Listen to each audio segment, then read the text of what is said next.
Welcome, ladies and gentlemen, to the Elder Scrolls Legends Central. My name is Beaky with the Untitled Game Show.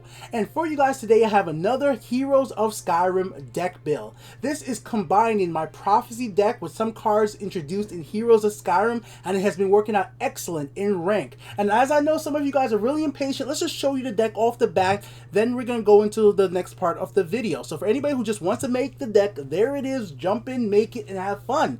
For everybody else who wants to chill with me for a little while they play some Legends, let's actually go ahead and discuss how this deck works together and show some gameplay of the deck in action. So the first part of this video is going to be me going through the cards in this deck, and the next part of the video is going to be me going ahead and show you guys 3 different matches I've had with this deck in rank play. It works out great in casual as well, and me kicking butt and why there's different ways of playing this deck even though the basic concept is very simple. So let's get into it, guys. And I love the Prophecy system, that's why I make a deck like this. I know some people hate making decks based on prophecies, but this deck has worked out really well with me so far, so I'm gonna give it credit where credit's due. I'm happy that it's actually really damn cool. So let's go over the cards in the deck real fast. Some things you might be confused about. Why is there a 2/1 drain in this deck when this is a Prophecy deck? This is a comeback creature. If you go down to where you have only 1 rune left, because this is a very aggro heavy deck and you're going to be letting your opponent attack you at times to break runes to combo out for that, you're going to eventually want to gain back some health to win the game or gain a little extra power. So you're going to keep this card and usually have it until your 6th turn where you can combo with Mentor's Ring to power up all the creatures you've been gaining off of Prophecy, because you're going to be flowing into your right lane by playing those creatures there and hitting it with Mentor's Ring, and all your creatures now gain Drain. That's an easy way to come back around your 5th, 6th turn if you needed to do that. Alright, Daring Catapult is what I call a bait creature. Bait creatures are creatures that your opponent always tries to kill. This is just something essential with Legends. There are creatures that no matter what, unless the opponent knows how to deal with it long game, most players will focus all their effort in killing Daring Catapults early game, wasting lightning bolts, creating charge creatures, crushing blows to kill these creatures when there's going to be creatures they need to focus on later in the game. Most people won't deal with it early on if they have stuff like silence they're going to get from Shadow Priestess later on, but I like having bait cards that I'm not really essentially needed to win the game. So Daring Catapult is not something you're going to need to win the game, but it's something going to be helping you remove some of the actions from your opponent's decks that they would use to destroy some of your creatures. Fighters Root, great Prophecy guard, just need that to be there. Lurking Crocodile is a card that you want to keep in your hand. This is one of the cards you guys will see me very much have in my hand at the start of my games. I want a powerful card out there like this that could do some damage right away. I like having more health than my opponent early game, just so the fact that there's any cards that play off having more health than me, that it's not going to really work out that well. I like having Lurking Crocodile early game very much. Shrieking Harpy, obviously there to shackle opponent's creature. Thieves Guild Recruit obviously combos really well with my later cards, so let's just look at those real quick. Pack Master is a game changer win card. This is why you want to hit as much as you possibly can with stuff like Lurking Mommy. You're trying to get your opponent's health down to win. So this is the whole thing, guys. You want to get your opponent's health down as low as possible, as quickly as possible.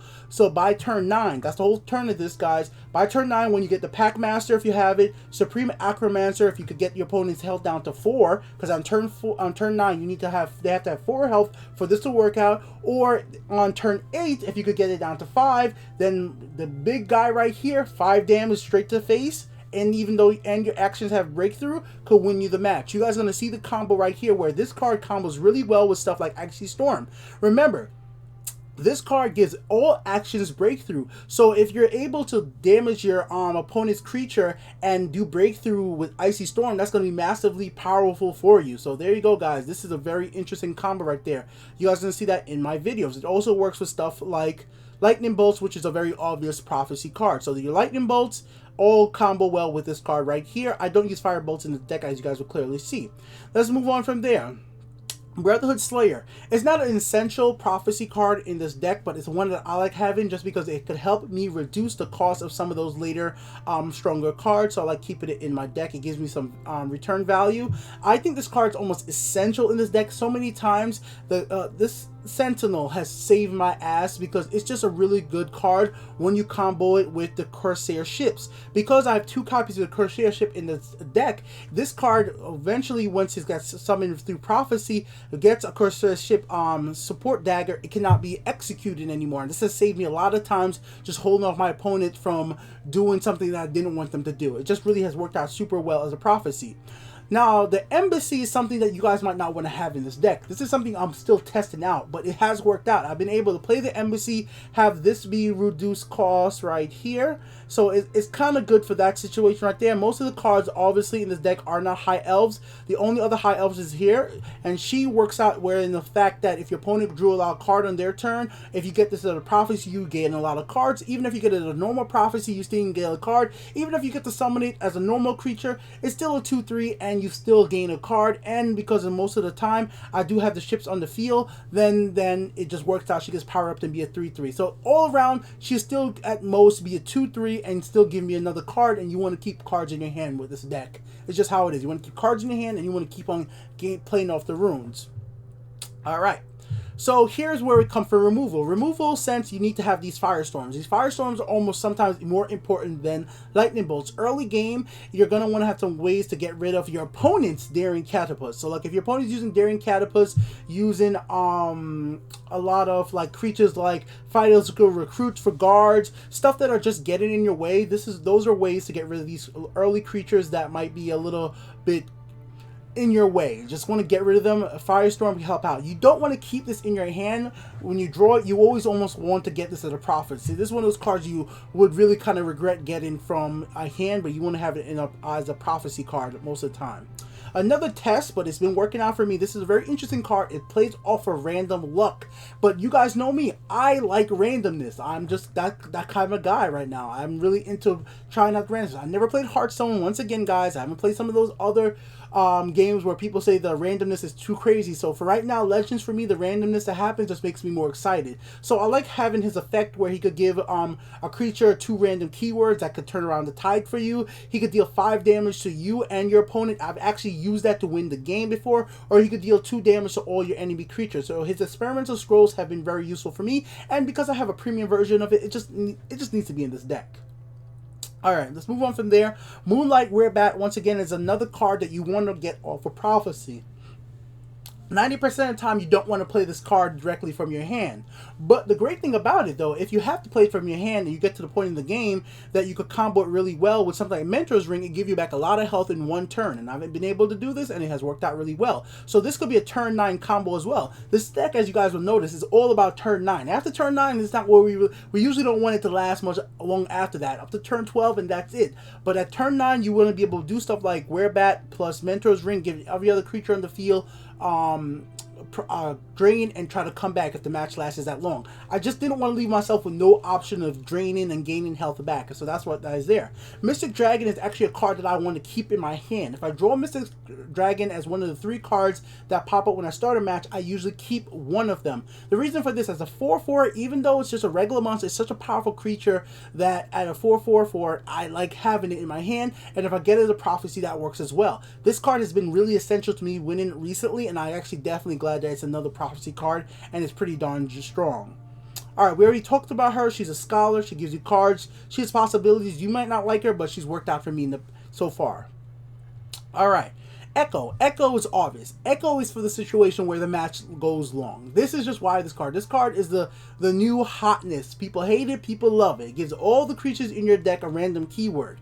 I haven't had too much experience to work it all that well in this deck. It's helped me out, but it's not been something that's been a game changer for me, and that's what I like about it. Having a creature have a random creature keeps things a little fresh for your opponent and for you. You're gonna have to deal with it, because if a creature gets guard when you don't want it to have guard, it could screw you. Because obviously this card could give something like Moonlight Werebat guard, and it could screw you up. So if this completely type of randomness screws with you, then definitely take it out. Remember, guys, if you guys have been watching my channel for a long time, I have always been a big fan of Monday Stone. So with that being said, this is just a replacement for Monday Stone for me. That's literally what this card is. This is a replacement for Monday Stone.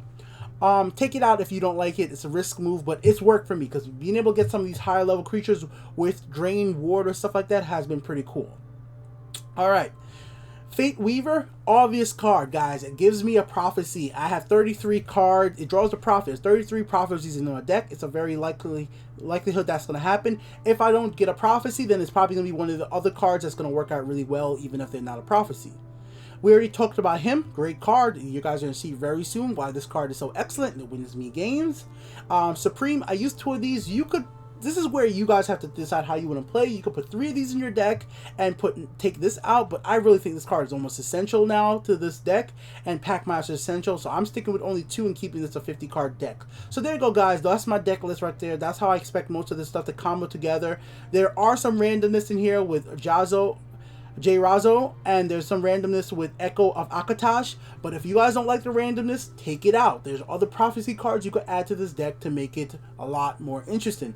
Now, this is a Heroes of Skyrim build, but it's not heavy on those cards. They're just as supporting the standard core game, and I think this is what's going to happen to a lot of the higher level players for this game, is a lot of them are going to just use the standard cards that are available in the game, mix it with Heroes of Skyrim, and go from there. So that's how you build ranked decks usually. It's not going to be all just all of the Dark Brotherhood, Heroes of Skyrim cards. It's going to be a mix of both. Just make good deck building. So with that out of the way, guys, let's get into some actual matches and show you guys what this deck could actually do. We have 3 matches to look at today. The matches are divided into like 3 different categories, you could say. And so how the categories are going to work is basically this way. It's going to be, the first match is going to be around a 6-minute match. The second match is going to be a 3-minute quick match, and the third match is going to be like a 4 to 5 minutes. So it's going to be showing you guys different turn wins. So one's going to be 9, one is going to be earlier, one's going to be later. It's just how the deck's going to work, so we could talk about it. So as you guys see from my hand right here, I have 3 cards. And obviously, Lurking, Crocodile, Daring Catapult, and Firestorm. The Lurking Crocodile I always like having right away. Daring Catapult, I don't mind having it in my hand. It's something I would prefer to keep in my hand than play it as a prophecy. I don't want to get Daring Catapult as a prophecy, just the way I play. Remember, the way I play is the way I play. It might be completely different than you. Now, my opponent did something I definitely don't like seeing. This deck doesn't really work too well against decks that use a lot of draining ability and try to get their health up really high.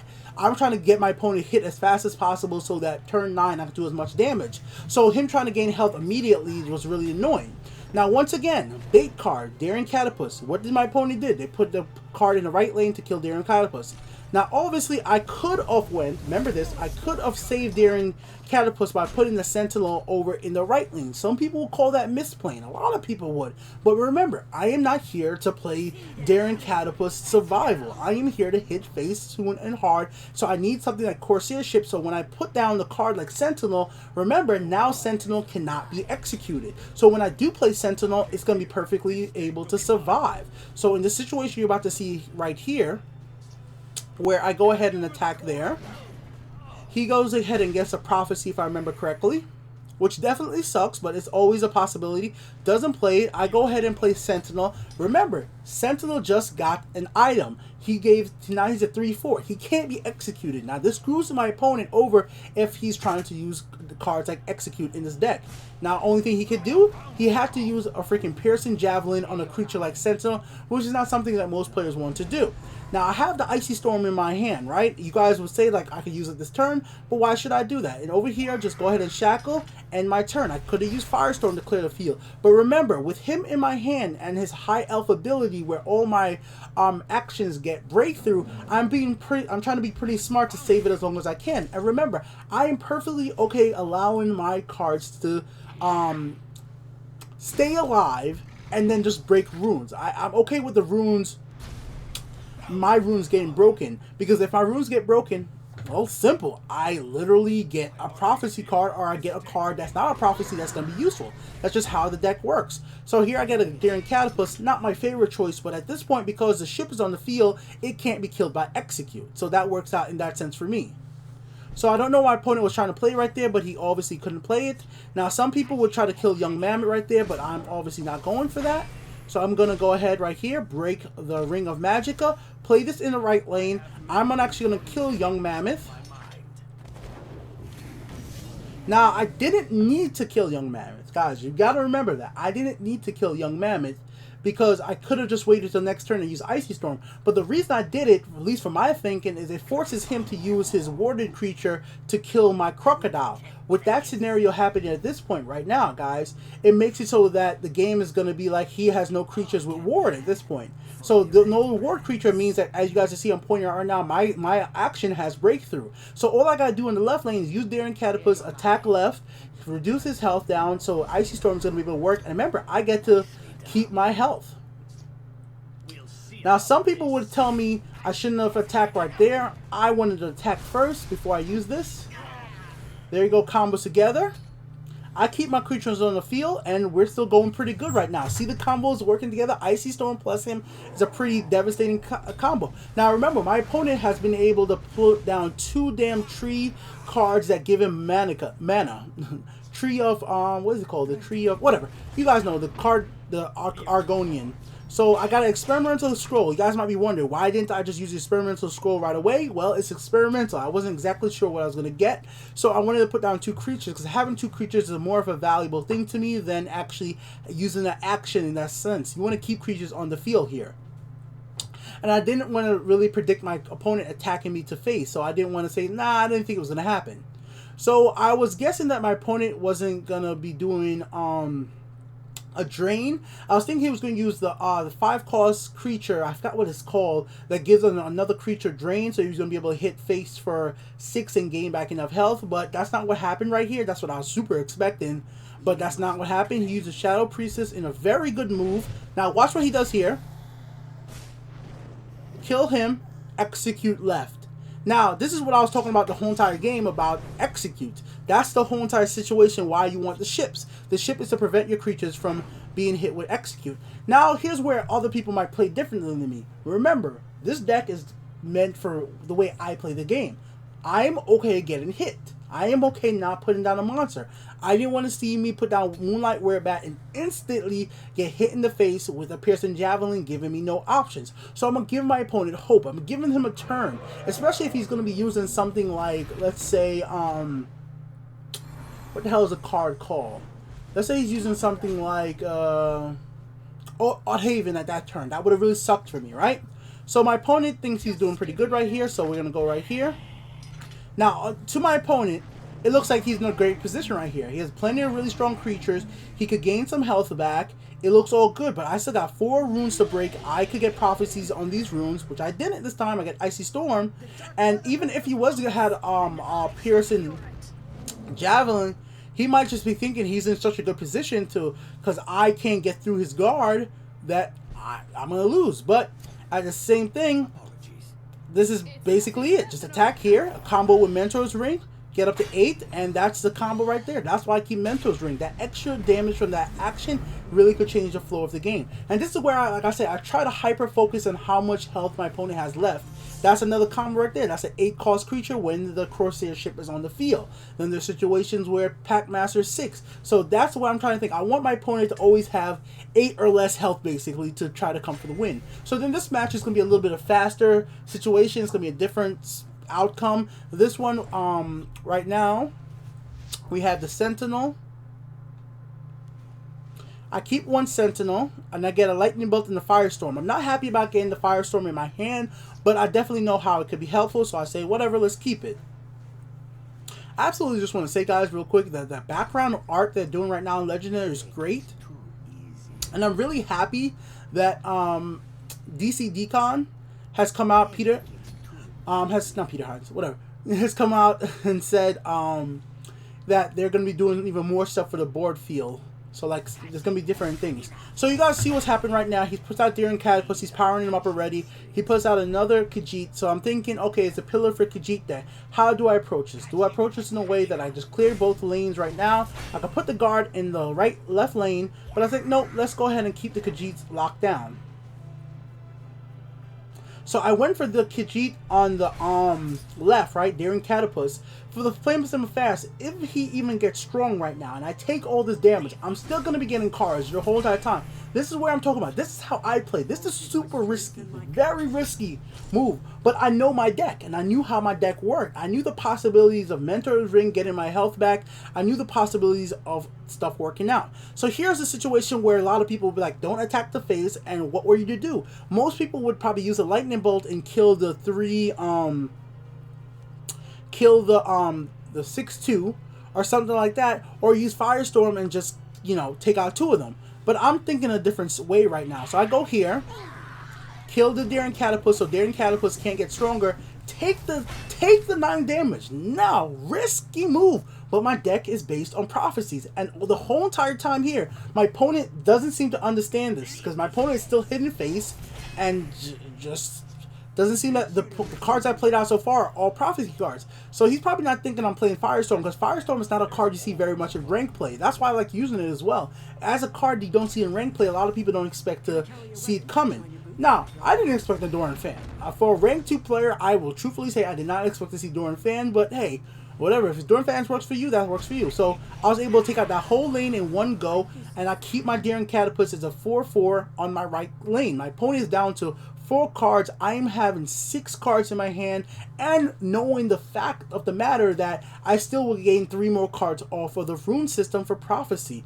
So on top of this, guys, remember we have Packmaster in my hand, and it's only turn 5. So my opponent starts up again trying to go for the prophecy system, which I don't blame him on. If that's what he wants to do, I completely don't blame him on. So there we go over here. This is where I was afraid of seeing an execute. If I saw execute at this point, that would really suck. My Camelon hero would get executed and then he would just go to face. But I still would get a card in my hand because of the rune prophecy system. So that's what I was thinking. And then my opponent had to think about, do I actually go ahead and deal with, well, my Daring Catapults on the right side being a 5/5. Now I'm sure my opponent wanted me to just let him keep his creatures so he could put out something like the what's it called? The monk, I forget the damn thing's name. What the hell is that monk called? Master of Thieves. I said monk. What's not a monk? It's Master of Thieves, the Khajiit. I don't know. I always think it's a chief. So there goes the execute. So he had to execute the whole entire time. So he's going to attack the face. I'm going to go ahead and get a prophecy right here. Firestorm. Some of you guys might be wondering, why didn't I just use the Firestorm right there? Hit him. There's a lot of things I'm thinking. I'm thinking keeping the Firestorm right here gives me more options. I like what I was seeing right here. I thought I had more options, even with the Piercing Javelin. I know some people might call it misplaying, but I play differently. I just do. I'm taking the risk of my rune system to work out. So I get the Harpy. I got a Shrieking Harpy here. And this is where I was basically thinking about, like, oh, well, I could go kill him. Like I said, I could kill him by there's enough. I have enough damage in my hand where I could play cards to the point that I could do a lot of damage. But I'm like, nope. Now, some of you guys might once again think this is a misplay. I could have put the that on the guard and give all my creatures guards, but that's not just what I wanted to do. So I went ahead over here, shackled here, end the turn. And that was basically match right there, guys. Because now he would need to silence his own creature for it to attack, and that still wouldn't be enough. And I have 6 damage on the field, and I have Packmaster in my hand. So it was more. It's all about for me is getting my opponent health down to the point that I could win, and just have enough monsters on the field at a constant basis. Yes, if everything went bad and I would have had to take that 8 damage, I still was thinking about having the ability to gain health back from some of my cards. Now he comes down with Anansi, and Anansi unfortunately is not going to really help out that much, but I think Anansi is an absolute great card either way, so I still gave him a by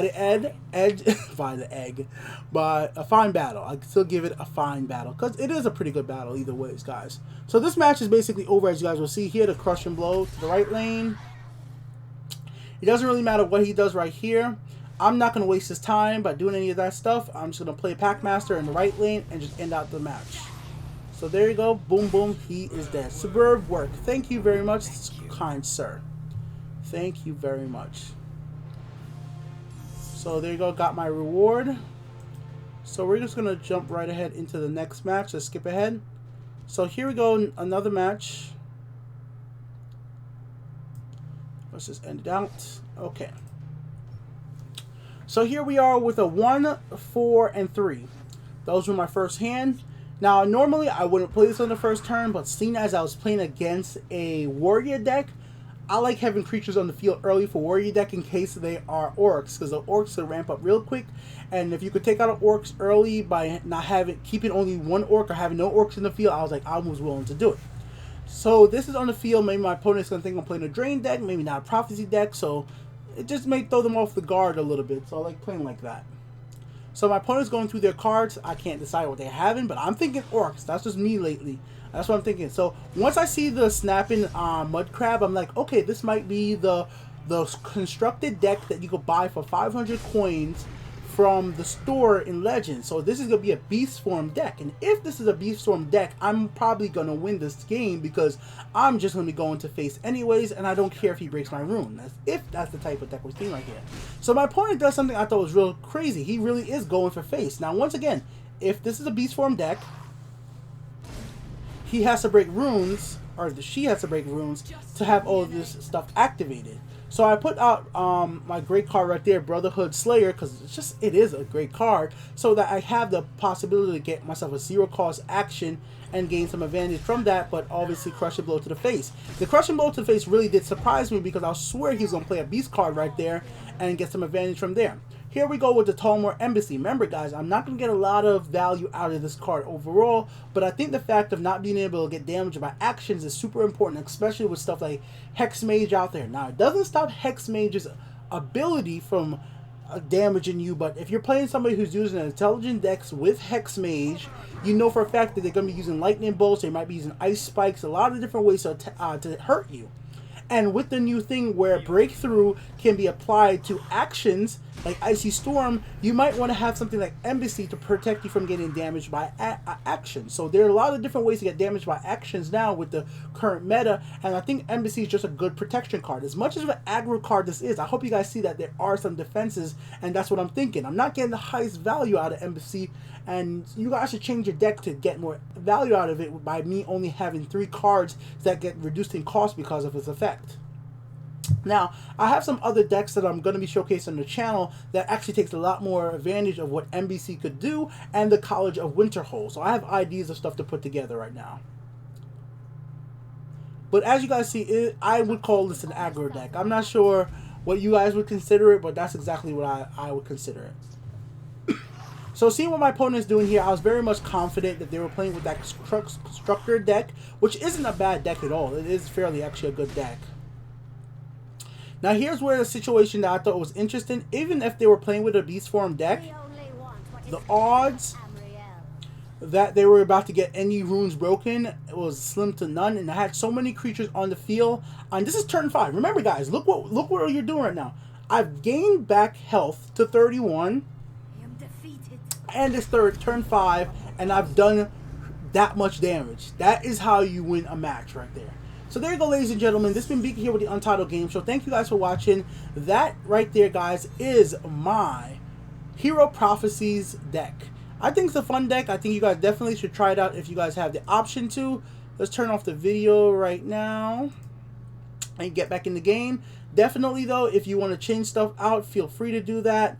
It's up to you. I think it works out real well. I'm going to have more deck builds and explanation for these decks coming soon to the channel. If you guys like what I do and want to see me open up more packs and all this stuff, think about supporting. I don't ask for it much, but hey guys, I have a donation link in the description.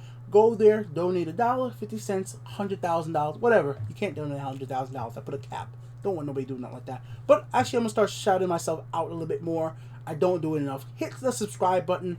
I want a lot of newcomers to play this game, and I want you guys to interact with me in the game. So add me in game, chat with me, ask me about the game. It's perfectly fine as well. And support what I do. I've been streaming on Twitch daily now, so check me over at Twitch/The Untitled Game Show. If you guys don't know why it's called The Untitled Game Show, well, The Untitled Game Show is my main YouTube channel. It has almost 19,000 subscribers, and I upload videos there very frequently. I have over 3,000 videos on that channel related to the gaming industry. I cover E3, big gaming news, and gaming discussions related to every aspect of gaming from VR and beyond. So like when stuff like Fallout 4 VR comes out, you can be sure I'm going to be covering all that big stuff. And I just did a recent preview of some VR games that developers are contacting me about. So check me out over there. Thank you guys for watching once again. Till next time, peace out. More decks very soon.